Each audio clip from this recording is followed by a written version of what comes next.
Hayatınızda 3 ülkenin farklı bir yeri olduğundan bahsetmiştiniz bir gün bana. Anlatmak ister misiniz? Tabii.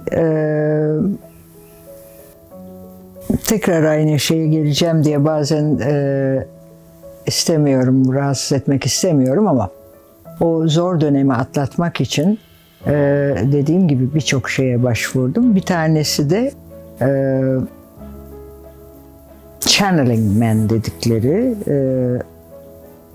bir adama götürdü beni arkadaşlarım Los Angeles'ta. Bunlar çok Los Angeles bu mevzularda çok ileri bir şeydeydi. Channeling man kendi ruhunu çıkmasına müsaade edip başka bir ruhun ona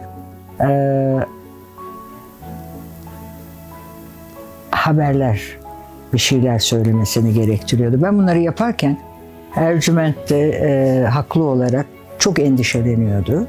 Çünkü diyordu ki sen artık hakikaten aklını oynatacaksın, yapma böyle şeyler diyordu. Neyse dinlemedim ben onları. Siz aslında bir cevap mı arıyordunuz? Evet, cevap arıyordum. Çünkü niye bana oldu, benden daha önemlisi bu çocuğa oldu. Ve neydi sebebi, bunu çok merak ediyordum. Ve bu adamı tavsiye ettiler ve gittim. Adam benden konuşurken birdenbire sesi değişti. Başka bir transa girdi ve bana anlatmaya başladı. Ve bilmiyor hiç. Adam ne kim olduğumu biliyor, ne böyle bir şey yaşadığımı biliyor. Hiçbir şey bilmiyor. Dedi ki siz dedi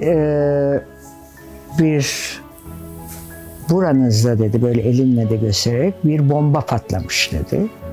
Ve ama dedi bu dedi patlaması lazım gelen bir bombaymış. Şundan siz dedi bu ruhla 3 defa daha bir hayat yaşamışsınız. Bu 3 yerde Mısır, İran ve Hindistan dedi. Bu 3 memlekette ayrı ayrı şeylerde bir tanesinde aşık olduğunuz adammış, kavuşamamışsınız. Bir tanesinde babanızmış, bir şey olmuş unuttum şimdi geçmiş zaman. Bir tanesinde erkek kardeşinizmiş. Bitirememişsiniz bir hadiseyi dedi. Bu sefer sizinle bitirmek üzere vaktinden evvel gelmiş bir ruh dedi ve gitmesi lazımmış. Onun için gitti dedi. Deyince bu bende teyp olarak vardı ve senelerce ben Ercüment'ten evliliğimde hep derdim ki ne olur o zaman onların çok iyi münasebeti vardı İran Şahı'yla filan. Ben hiç görmedim oraları. Ne olur bir giderim. Bir sarayı görmek istiyorum. Ay sevmemişim. Oraları şey değil. Ben seni Meksika'ya götüreyim. Meksika'ya gidelim. Hayda Meksika'ya gideriz. Hindistan ne olur. Hindistan'ı çok görmek istiyorum. Ya, ay çok fakirlik var. Sen çok üzülürsün. Seni Brezilya'ya götür. Ve buralara da gidiyoruz hakikaten. İşte Mısır çok istiyorum görmek. Ben seni Güney Fransa'ya götüreyim. Bir türlü bu 3 memlekette ama bu artık bilinen bir şeydi. Aramızda şakası yapılıyor. Ya 3 yere gitmek istiyorum. Bu 3 yerden başka her yere gidiyoruz ve buraya gitmiyoruz diye. Neyse bu şoke etti beni tabii. Ben Los Angeles'tayım, Londra'ya geldim. O zaman kasetler var. Kasetlerde kaseti koydum. Bak Ercüment dinle bunları dedim. Dinledi. İlk defa Ercüment, ilk defa değil tabii ki. O şeyde çok gözyaşı döktü ama bayağı ağlarken gördüm ki adam söylüyordu. Bu 3 memleket. Ve bu 3 memleket benim senelerdir gitmek istediğim 3 memleket gibi. Bir tanesi buydu mesela. Bir tanesi gene New York'tayız, çalışıyorum, iş için gitmiştim. Gene bir Amerikalı arkadaşım. Dedi ki burada çok iyi bir psychic bir kadın var. Ona randevu yaptım dedi. O da benim çok çok yakın arkadaşımdı. Çünkü hepsi bana yardım etmek istiyorlardı. Çünkü nerede yardım alacağımı onlar da bilemiyordu. Her neyse bir akşam işten sonra yağmur yağıyor. Şakır şakır New York'ta. Fifth Avenue'da hiç unutmuyorum. Eski bir apartmana girdik. Çıktık yukarı. Zili çaldık. Kadın bu da aynı şekilde. Ne beni tanır, ne ismimi bilir, ne kim olduğumu bilir, ne yaşadığımı sıfır bilgiyle kapı açıldı. İlk söylediği şey kadının Türk kahvesi kokuyor dedi. Türk kahvesi koktu diye dedi. Allah Allah nereden geliyor Türk kahvesi kokuyor diye başladı kadın. Ve ondan sonra o zaten öyle o başka bir şeydi. O channeling man gibi değil. O da bir çocuk geldi dedi. Bir çocuk geldi bir şey söylüyor bana dedi. Aa dedi bir de dedi. Çünkü ondan sonra anneannemi de kaybetmiştim. Anneannesinden beraber dedi. Bir çocuk geldi. O hep yanında konuşuyor. Ne dedin ne dedin? Onu mu söylememi istiyorsun? Evet. Çocuk konuşuyor. Devamlı çocuk konuşuyor diyor. Anne ben iyiyim diyor. Anne ben iyiyim. Beni merak etme. Anneannemle beraberim ve ben iyiyim diyor. Aklımı filan oynatıyordu. Ve bu bir kısmı. Ondan sonra ben o sırada tabii ki teskin edici ilaçlar filan da alıyordum. Ve bir şey, gene diyor bir şey söylüyor. Ne dedi? Ne diyorsun diyor. Ne diyorsun?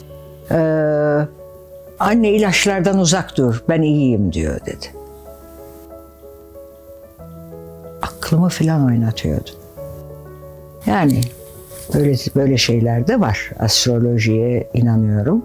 Falcıya inanmıyorum. Yani fal baktırmaya inanmıyorum. Ama bunları da yaşadım. Birebir yaşadım yani. Ve ya bunlar benim karşıma çıktı, benim duymam için ya bir şey ama ben çok zayıf bir insan değilim. Lüzumsuz şeylere inanacak kadar. Bunlar gerçekti. Peki hiç aklınızda aynı hastalığı yaşayan aileler, çocuklar için bir sosyal sorumluluk projesi yapmak var mı?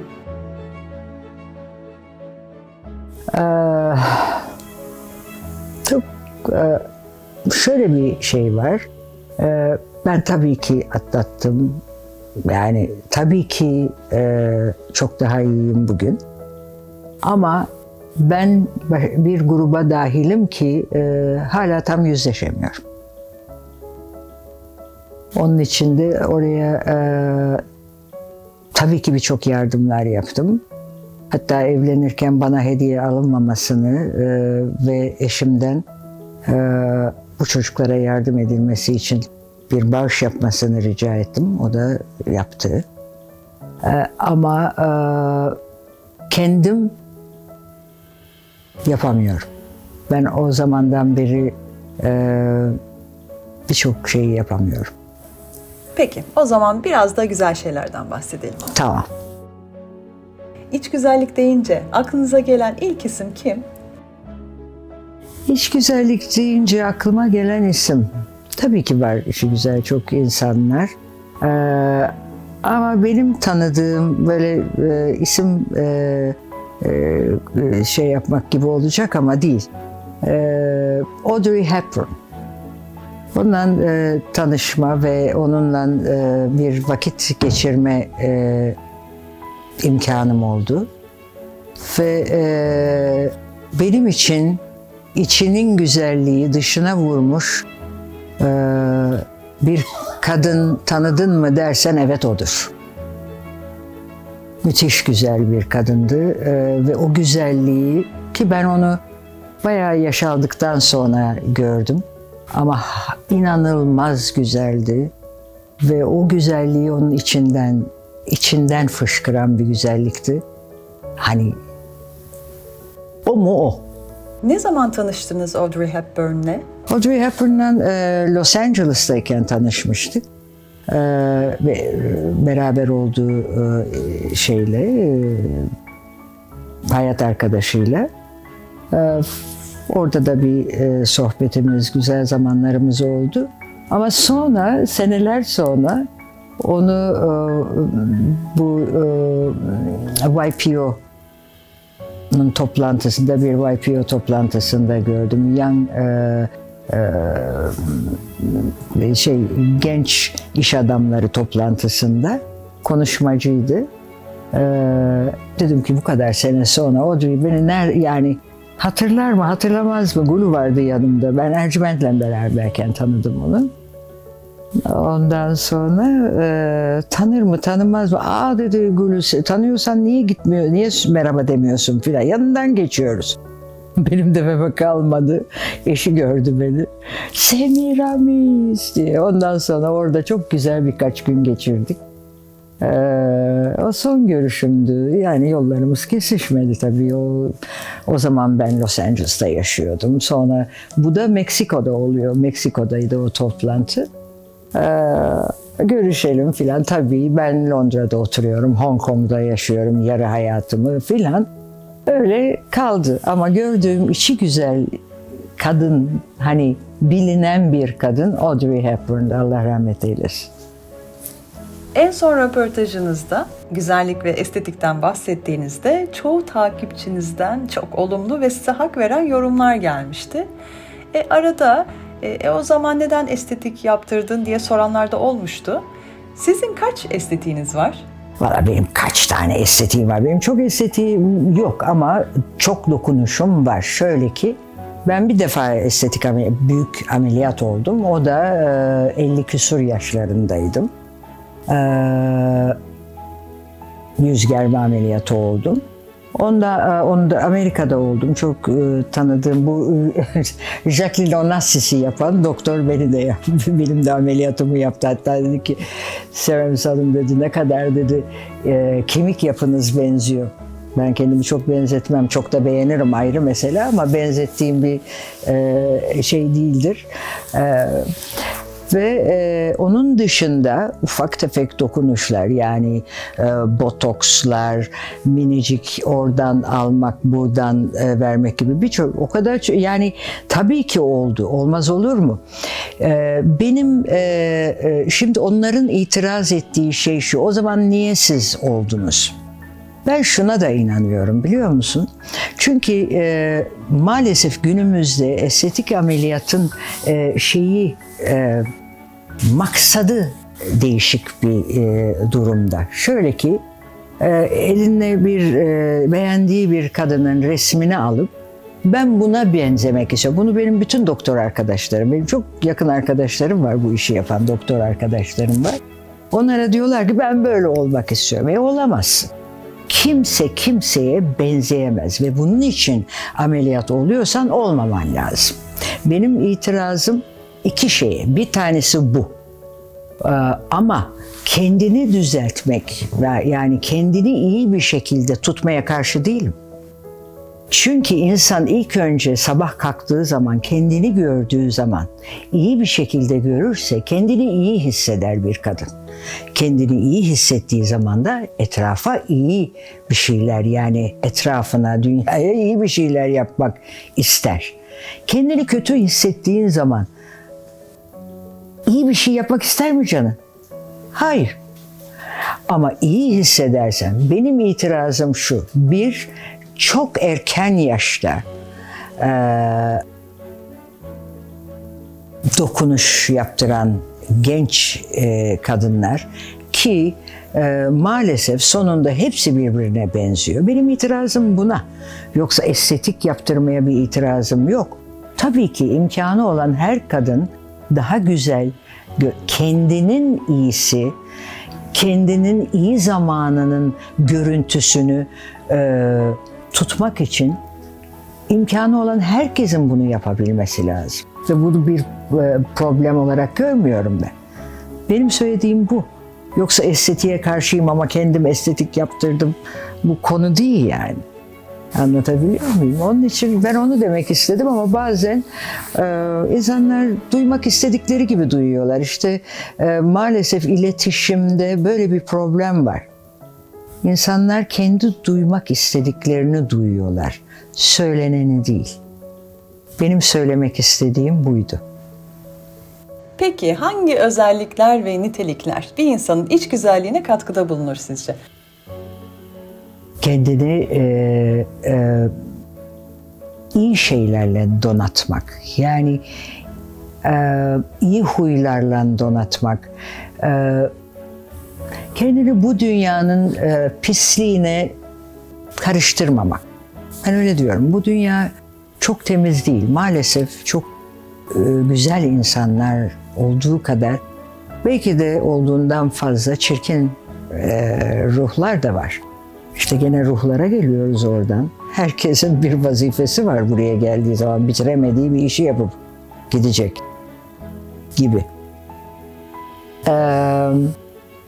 Budur, iyi bir insan olmak.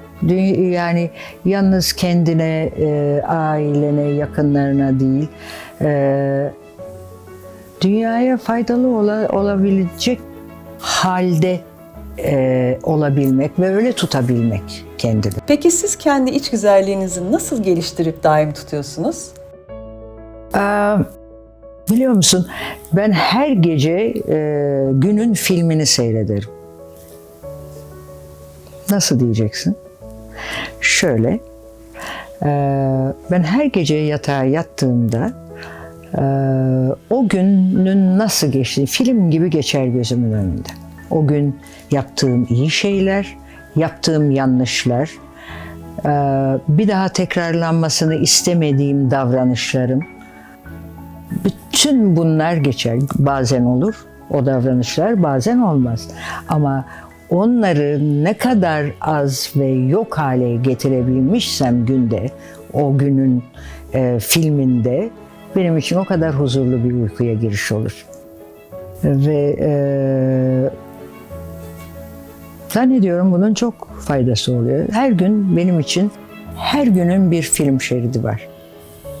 Akşam yatağa yattığım zaman. Ondan sonra da Tanrım'la konuşurum. Her şey senin kontrolünde. Sen ne istiyorsan ben hazırım derim.